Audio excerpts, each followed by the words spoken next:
જેમાં સરકાર બદલાતાની સાથે જ પરિવહન વિભાગના 6 અધિકારીઓ સામે મોટી કાર્યવાહી કરવામાં આવી રહી છે। સીબીઆઈએ ભ્રષ્ટાચાર અને લાંચના આરોપમાં દિલ્હી પરિવહન વિભાગના 6 અધિકારીઓની ધરપકડ કરી છે। અધિકારીઓએ બુધવારે જણાવ્યું હતું કે તાજેતરની ચૂંટણીમાં સત્તારૂઢ આમ આદમી પાર્ટીની હાર પછી રાજધાનીમાં પહેલી મોટી કાર્યવાહી છે। મંગળવારે સાંજે આ તમામને કસ્ટડીમાં લેવામાં આવ્યા હતા। વિભાગમાં વ્યાપક ભ્રષ્ટાચાર સામે એજન્સીને ફરિયાદો મળી રહી હતી।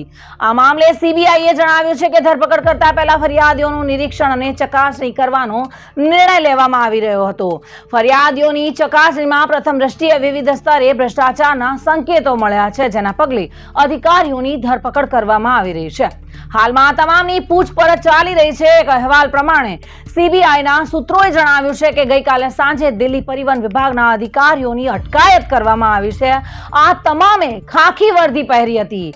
તેઓ વર્દીનો દુરુપયોગ કરી રહ્યા હતા। તેઓ રસ્તાઓ પર દોડતા વાહનો પાસેથી ચલણ વસૂલતા હતા। આ જ આરોપો પર સીબીઆઈએ તેમની સાથે તપાસ શરૂ કરી હતી।